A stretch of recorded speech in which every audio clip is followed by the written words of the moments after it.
شروع اللہ کا نام لے کر جو بڑا مہربان نہایت رحم والا ہے۔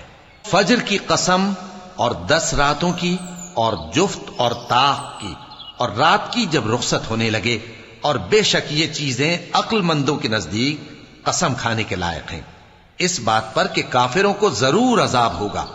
کیا تم نے نہیں دیکھا کہ تمہارے پروردگار نے قوم عاد کے ساتھ کیا کیا، جو ارم کہلاتے تھے، دراز قد مانند ستونوں کے، کہ تمام ملک میں ایسے پیدا نہیں ہوئے تھے؟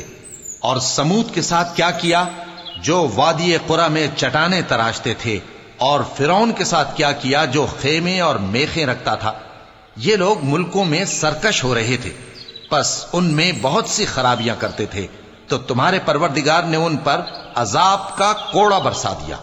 بے شک تمہارا پروردگار طاق میں ہے۔ مگر انسان عجیب مخلوق ہے کہ جب اس کا پروردگار اس کو آزماتا ہے کہ اسے عزت دیتا اور نعمت بخشتا ہے تو کہتا ہے کہ میرے پروردگار نے مجھے عزت بخشی، اور جب دوسری طرح آزماتا ہے کہ اس پر روزی تنگ کر دیتا ہے تو کہتا ہے کہ میرے پروردگار نے مجھے ذلیل کیا۔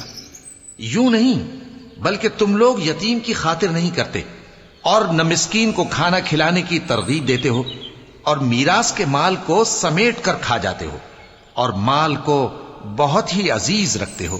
یوں نہیں، جب زمین کوٹ کوٹ کر برابر کر دی جائے گی اور تمہارا پروردگار جلوہ فرما ہوگا اور فرشتے قطار در قطار آ جائیں گے اور دوزخ اس دن سامنے لائی جائے گی، تو انسان اس دن سوچے گا، مگر اب سوچنے سے اسے فائدہ کہاں مل سکے گا؟ کہے گا کاش میں نے اپنی اس زندگی کے لیے کچھ آگے بھیجا ہوتا، تو اس دن نہ کوئی اللہ کے عذاب کی طرح کا عذاب دے گا اور نہ کوئی اس کے جکڑنے کی طرح جکڑے گا۔